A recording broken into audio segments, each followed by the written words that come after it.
જૂનાગઢ જિલ્લાના કેશોદ ખાતે આમ આદમી પાર્ટી દ્વારા વિસાવદરના ધારાસભ્ય ગોપાલ ઇટાલિયા માટે સન્માન સમારોહનું આયોજન કરવામાં આવ્યું હતું। આ કાર્યક્રમ દરમિયાન ધારાસભ્ય ગોપાલ ઇટાલિયાની આગેવાની અને આમ આદમી પાર્ટીના ફ્રન્ટ સંગઠનના પ્રદેશ પ્રમુખ પ્રવીણ રામની ઉપસ્થિતિમાં ભાજપ અને કોંગ્રેસના અનેક અગ્રણીઓ, સ્થાનિક સ્વરાજ સંસ્થાના ચૂંટાયેલા પ્રતિનિધિઓ અને વિવિધ સમાજના આગેવાનો આમ આદમી પાર્ટીમાં જોડાયા હતા। ભાજપના 3 વખત નગરપાલિકા પ્રમુખ રહી ચૂકેલા એમડી બાગડારના પુત્ર પંકજ બાગડાર ભાજપ છોડી આમ આદમી પાર્ટીમાં જોડાશે, તેમજ ભારતીય જનતા પાર્ટીના વર્તમાન તાલુકા પંચાયતના 2 સદસ્યો નિલેશભાઈ અઘેરા અને વાલભાઈ ગઢવી પણ પાર્ટી છોડીને ગોપાલ ઇટાલિયા અને પ્રવીણ રામના હસ્તે ખેસ ધારણ કરીને આપમાં સામેલ થયા છે।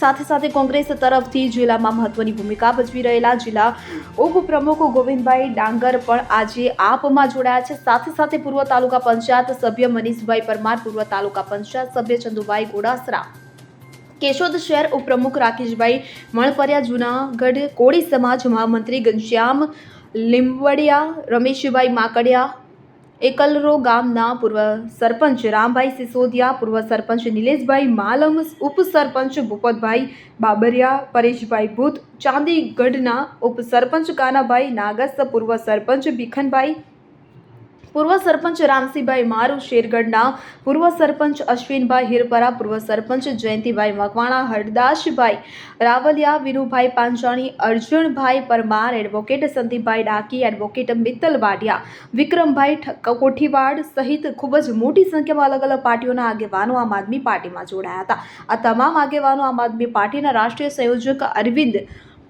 કેજરીવાલની વિચારધારાથી પ્રેરાઈને આમ આદમી પાર્ટીમાં જોડાયા હતા। આજે કેશોદની અંદર એક વિશાળ સન્માન સમારોહ અને પક્ષ પ્રવેશ કાર્યક્રમનું આયોજન કરવામાં આવ્યું હતું।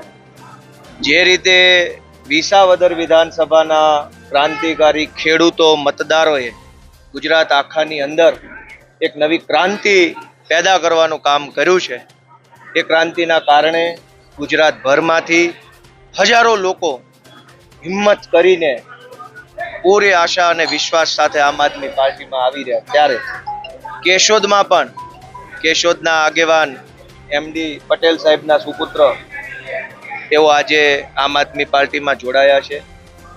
તે સિવાય નિલેશભાઈ અઘેરા જેવો અજાબ તાલુકા પંચાયત સીટના ભાજપના સભ્ય છે હાલમાં, એ પણ આજે આમ આદમી પાર્ટીમાં જોડાયા છે। ભીખુભાઈ ગઢવી જેવો ફરેણી ગામના તાલુકા પંચાયત સીટના સભ્ય છે ભાજપમાંથી।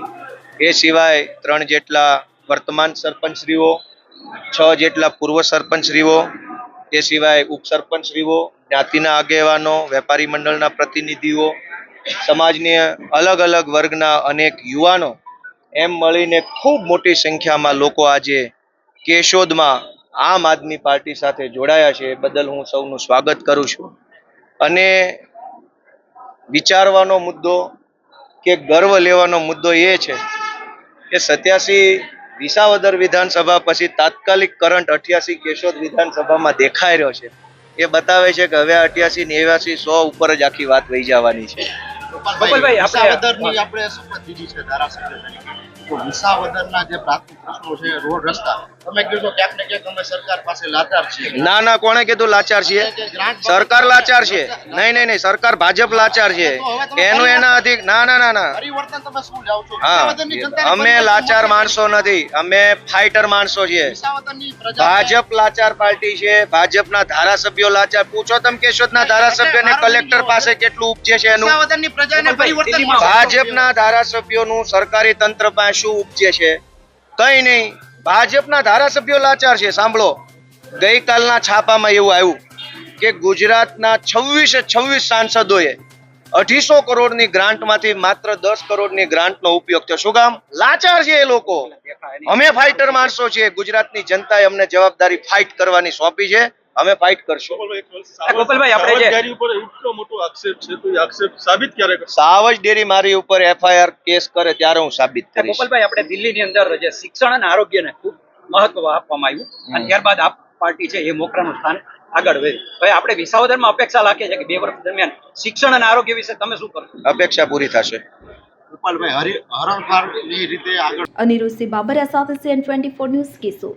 હવે જુઓ દેશ દુનિયાની તમામ ખબરો તમારી આંગળીના ટેરવે। ઉઠાવો મોબાઈલ અને ગૂગલ પ્લે સ્ટોર પરથી ડાઉનલોડ કરો અમારી CN24 ન્યૂઝ મોબાઈલ એપ.